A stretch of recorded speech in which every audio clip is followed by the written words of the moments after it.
बिस्मिल्लाहिर्रहमानिर्रहीम। अस्सलामुअलैकुम। उम्मीद है आप सब खैरियत से होंगे। आज का हमारा टॉपिक है रेनिन एंजियोटेंसिन एल्डोस्टेरोन सिस्टम। ये सिस्टम ब्लड प्रेशर को मेंटेन करने में, इसको रेगुलेट करने में बहुत ही अहम किरदार अदा कर रहा होता है। तो चलिए देखते हैं कि आज हम रास के अंदर क्या पढ़ेंगे। इंट्रोडक्शन में देखेंगे कि रास सिस्टम होता क्या है और किस तरह से ये सिस्टम एक्टिवेट हो रहा होता है।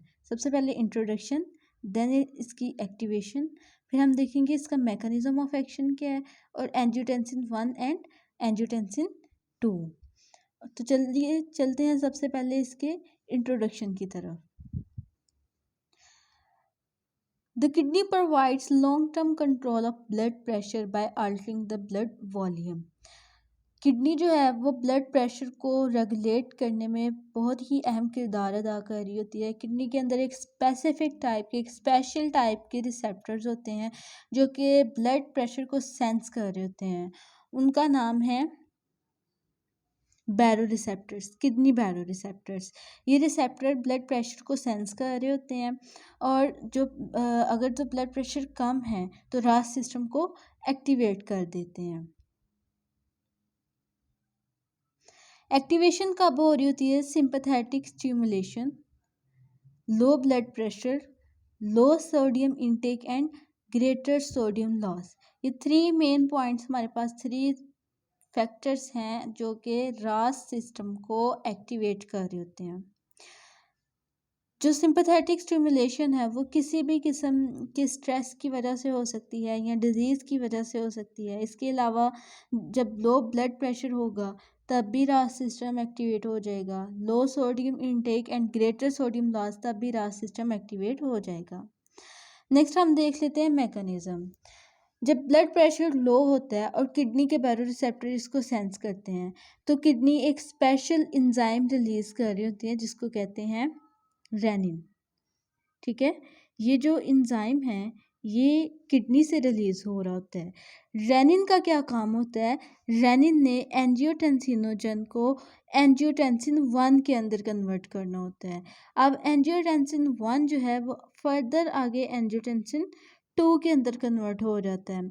अभी जो दोनों रिएक्शंस हो रहे होते हैं, नंबर 1 इज़ एंजियोटेंसिनोजन का एंजियोटेंसिन 1 के अंदर कन्वर्ट होना, तो ये हो रहा होता है रेनिन की प्रेजेंस में। ये हो रहा होता है रेनिन की प्रेजेंस में।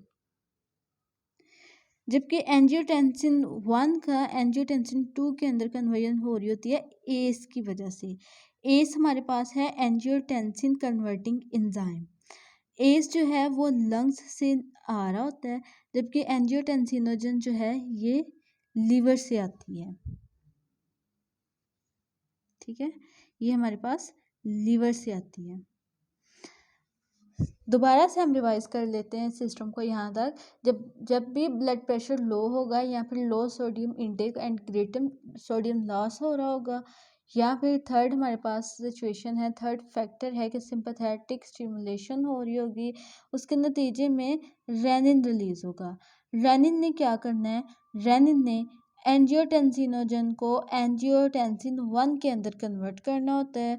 अब एंजियोटेंसिन 1 जो है वो फर्दर आगे एंजियोटेंसिन 2 के अंदर कन्वर्ट हो रहा होता है और जो इसके अंदर एंजाइम इन्वॉल्व होता है, इस स्टेप के अंदर जो एंजाइम हमारे पास यूज़ हो रहा होता है उसका नाम होता है angiotensin converting enzyme, ACE enzyme, जो कि लंग्स से रिलीज होता है। मैकेनिज्म के बाद हम देखते हैं कि एंजियोटेंसिन 2 जो हमारे पास बन रही होती है उसके क्या क्या इफ़ेक्ट्स होते हैं। एंजियोटेंसिन 2 जो है वो एक पोटेंट वैसोकंस्ट्रिक्टर है। पोटेंट मतलब इसका इफ़ेक्ट बहुत ही ज़्यादा है, ये बहुत इसका रैपिड एक्शन है कि ये वेजल्स को कंस्ट्रिक्ट कर रहे थे। अब वेजल्स के अंदर हमारे पास आर्टरीज और वेन्स दोनों आ जाती हैं। ठीक है, ये आर्टरीज को भी कंस्ट्रिक्ट कर रहा होता है, ये वेन्स को भी कंस्ट्रिक्ट कर रहा होता है। ठीक है, उसके बाद है हमारे पास ग्लोमेरुलर फिल्ट्रेशन, और थर्ड है हमारे पास एल्डोस्टेरोन सिक्रीशन। जब हमारे पास वेसल्स जो कंस्ट्रिक्ट हो रही होंगी उसके नतीजे में जो वेन्स और आर्टरीज का डायामीटर है वो कम हो रहा होगा, एरिया कम हो जाएगा और जो प्रेशर है वो हमारे पास ज़्यादा हो जाएगा बैक टू नॉर्मल। सेकंड हमारे पास है ग्लोमेरुलर फिल्ट्रेशन। जब ब्लड प्रेशर ज़्यादा होगा तो ग्लोमेरुलर फिल्ट्रेशन भी ज़्यादा हो जाएगी। एल्डोस्टेरोन सिक्रीशन, एल्डोस्टेरोन जब सिक्रीट होगा तो एल्डोस्टेरोन ने क्या करना है, एल्डोस्टेरोन सोडियम की रीअब्जॉर्प्शन ज़्यादा करवा रहा होता है, सोडियम आयंस की रीअब्जॉर्प्शन ज़्यादा करवा रहा होता है। जब सोडियम आयन की एब्जॉर्प्शन ज़्यादा हो रही होगी तो इसने साथ साथ वाटर को भी ट्यूब्यूल्स के अंदर लाना होता है, ठीक है, जहाँ जहाँ सोडियम वहाँ वहाँ पे वाटर। और इस तरह क्या होगा कि ब्लड वॉल्यूम ज़्यादा हो जाएगा। जब ब्लड वॉल्यूम ज़्यादा हो जाएगा तो blood pressure back to normal ज़्यादा हो जाएगा। तो ये थे एंजियोटेंसिन 2 के कुछ इफ़ेक्ट्स। उसके बाद हम देख लेते हैं कि जो एंजियोटेंसिन 2 है, ठीक है,